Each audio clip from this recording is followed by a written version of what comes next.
देशमा अभिव्यक्ति स्वतन्त्रता कम भइरहेको अवस्थामा कोरोना सम्बन्धी भ्रामक समाचार फैलाउनेलाई कडा कारबाही गरिने सूचना आएको छ। यो कतिसम्मको जायज हो? के यो संविधान अनुकूल हो? यसमा देश अधिनायकवादतर्फ लम्किने खतरा कतिको छ? यसमा चाहिँ के छ भन्दा यो भ्रामक सूचना सम्प्रेषण गरेको भनेर पक्राउ परिरहेका छन्। यो भ्रामक सूचना के हो, अफवाह के हो, अनास्था के हो भन्ने कुरा कतै पनि व्याख्या भएको छैन। र यसमा यो अभिव्यक्तिको स्वतन्त्रता भनेको चाहिँ स्वतन्त्रताको पनि सबभन्दा ठुलो स्वतन्त्रता हो, किनकि यसलाई कुण्ठित पारियो, यसमाथि अंकुश लगाइयो भने व्यक्तिले केही पनि अरू स्वतन्त्रताहरूको प्रयोग गर्न पाउँदैन। र संविधानले अथवा मानवाधिकारले पनि के भन्छ भन्दा सङ्कटकालको स्थितिमा मात्र यो अभिव्यक्तिको स्वतन्त्रतामा चाहिँ राज्यले अंकुश लाउन पाउँछ र रोक्न पाउँछ।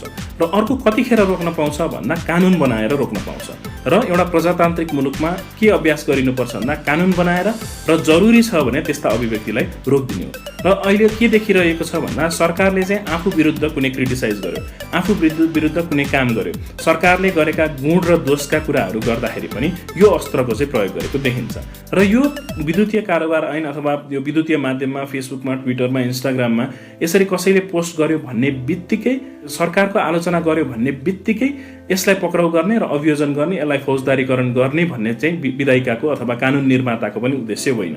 तर अहिले सरकारले चाहिँ के गर्यो भन्दा अस्ति एउटा पोस्ट देखेको थिएँ, नेपाल प्रहरीले विज्ञप्ति मार्फत फलानुले चाहिँ अनास्था राख्ने किसिमका कन्टेन्टहरू फेसबुकमा सेयर गरे, त्यही भएर पक्राउ गरियो भनेर पोस्ट गरिएको थियो। अब अनास्था राख्ने कुरालाई के हो अनास्था भन्ने कुरा पनि एकदमै यो अलिकति सब्जेक्टिभ भयो। यसलाई चाहिँ के आधारमा व्याख्या गर्ने भन्ने कुरा सरकारले त्यसरी स्वेच्छाचारी ढङ्गले गर्न पाउँदैन।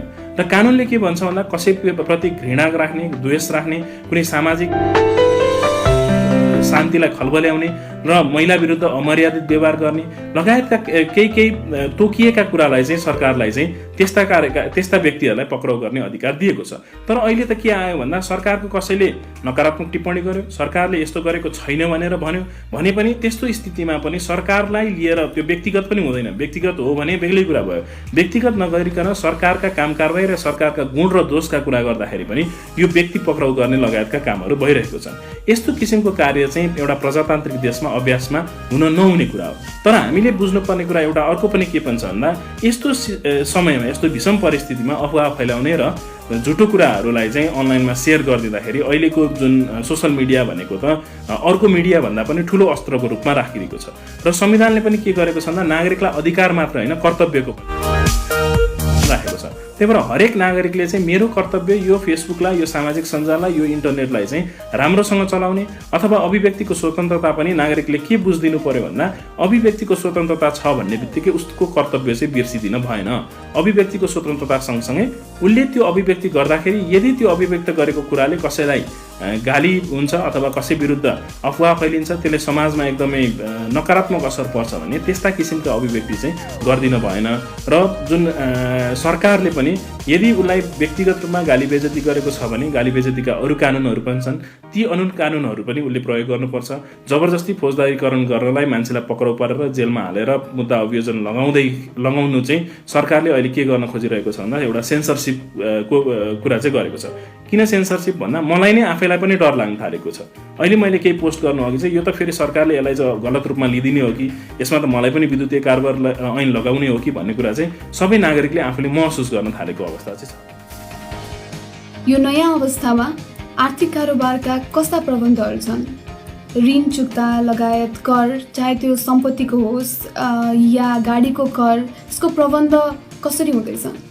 यसमा चाहिँ सरकारले विशेष परिस्थितिलाई विशेष तरिकाले सम्बोधन गरिरहेको छ। किनकि कानुनले के गरेको छ भन्दा केही विशेष अवस्थामा शुल्कहरू अथवा जरिवानाहरू दाखिला गर्ने व्यवस्था गरेको छ।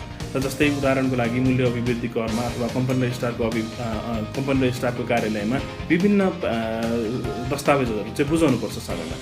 त्यो नबुझाउँदाखेरि के हुन्छ भन्दा त्यो व्यवसायलाई चाहिँ अधिक मात्रामा शुल्क, ब्याज र जरिवानाको चाहिँ व्यवस्था गरिएको छ। त्यसलाई अहिले सरकारले के गरिरहेको छ भन्दा अहिलेको त्यो परिस्थितिमा त न उसले गएर ब्याङ्कमा बुझाउन सक्ने अवस्था छ, न उसले कम्पनी रजिस्ट्रारको कार्यालयमा केही कुरा ती दस्तावेजहरू बुझाउन सक्ने अवस्था छ। त्यसलाई चाहिँ सरकारले पटक पटक अथवा विभिन्न मितिमा चाहिँ के गरिरहेछ भन्दा यी शुल्क तथा लाग्ने कर दाखिलामा ढिलो हुन गयो भने जरिवाना मिना अथवा जरिवानाले चाहिँ अहिलेको समयमा नलाग्ने। जस्तै अहिले के गरेको छ भने जेठ अन्तिमसम्ममा चाहिँ तिमीले बुझाए हुन्छ भनेर जेठको टार्गेट राखेको छ। त्यसै गरी उसले परिस्थिति अनुसार के पनि गरिरहेको छ सरकारले भन्दा टेलिफोनको, इन्टरनेटको, विद्युतको चाहिँ पैसा नतिरेको आधारमा कटौती गर्न नपाइने भनेर भनेको छ। अब त्यसमा पनि दुईटा मत छ। जस्तै ती सेवा प्रदायकहरू के भनिरहेछन् भन्दा हामी त्यही इन्टरनेटको पैसाले गर्दा हाम्रो कर्मचारी पाल्नुपर्छ। अब त्यही इन्टरनेटको पैसा चाहिँ सरकारले नतिर भन्दाखेरि हामी कर्मचारी कसरी पाल्ने? सरकारले हामीलाई कुनै पनि ऋण पनि दिएको छैन, अनुदान पनि दिएको छैन। त्यो अवस्थामा हामी त्यसरी गर्न सक्ने नसक्ने भन्ने कुरा चाहिँ उनीहरूले त्यो एउटा विवादको विषय पनि छ। तर सरकारले चाहिँ अहिले के गरिरहेको छ भन्दा होइन, यस्तो शुल्क जरिवाना भनेको अहिलेको विषम परिस्थितिमा दिन हुँदैन, यसलाई चाहिँ अलिकति फ्लेक्सिबल भएर हेर्नुपर्छ। र फ्लेक्सिबल कसरी हुने त भन्दा केही थप समयहरू दिने र थप समयको यो दौरानमा कसैको केही अत्यावश्यक सेवाहरू, किनकि विद्युत, टेलिफोन, इन्टरनेट भनेको त अहिलेको जमानामा अत्यावश्यक सेवा हो। यस्ता अत्यावश्यक सेवा चाहिँ अहिलेको विषम परिस्थितिमा बन्द गर्न पाइँदैन, यसलाई चाहिँ सुचारू गरिदिनु भनेर सरकारले चाहिँ निर्देशन दिइरहेको छ। अब सरकारको आफ्नो लगानी होइन, यो एउटा प्राइभेट कम्पनी अथवा प्राइभेट व्यक्तिहरूको लगानी हो। त्यही भएर उनीहरूले सरकारको निर्देशन मान्ने नमान्ने भन्दा पनि एउटा नागरिकको कर्तव्य, सरकारले यस्तो परिस्थितिमा दिएको निर्देशन चाहिँ मान्नुपर्ने भन्ने कर्तव्य हो। यसलाई कानुनी पाटो भन्दा पनि एउटा आफूले सेल्फ रियलाइजेसन अथवा आफ्नो एउटा स्वतस्फूर्त रूपमा चाहिँ निर्णय गर्नुपर्ने अवस्था छ। यो समयमा कर्मचारी र रोजगारदाताहरूका अधिकारहरू के हुन्? काम चालु नभएको अवस्थामा तलब नदिनु उचित हो? तलब नपाएको अवस्थामा के कस्ता विकल्पहरू छन्? यसमा जस्तै कर्मचारी र रोजगारदातामा चाहिँ एउटा हाम्रो कानुन पनि अलिकति अस्पष्ट छ, यस्तो खालको व्यवस्थामा के गर्ने भनेर। अहिले हामीले सबैले थाहा पाएको एउटा तथ्य चाहिँ के छ भन्दा उद्योग कल कारखानाहरू अधिकांश रूपमा बन्द छन्। केही विशेष उद्योगहरू बाहेक अरू सबै उद्योगहरू बन्द छन्। उद्योग बन्द भइसकेपछि व्यवसायको हकबाट हेर्दाखेरि उनीहरूले आम्दानी केबाट गर्छन् भन्दा त्यही उद्योगको सेवा अथवा वस्तुलाई बिक्री गरेर गर्छन्। र त्यो बिक्री गर्न नपाएपछि अथवा सेवा बिक्री गर्न नपाएपछि चाहिँ अब के आयो त भन्दा आर्थिक समस्या आयो। त्यो व्यवसायीलाई आर्थिक समस्या आउँदाखेरि अथवा उद्योगलाई आर्थिक समस्या आउँदाखेरि कानुनले के व्यवस्था गरेको छ श्रम कानुनले भन्दा आर्थिक अवस्था नाजुक अवस्थामा छ भने श्रम कटौती गर्न पाइन्छ, श्रमिकलाई चाहिँ तिमी घर बस है भनेर भन्न पाइन्छ भन्ने कानुनी व्यवस्था।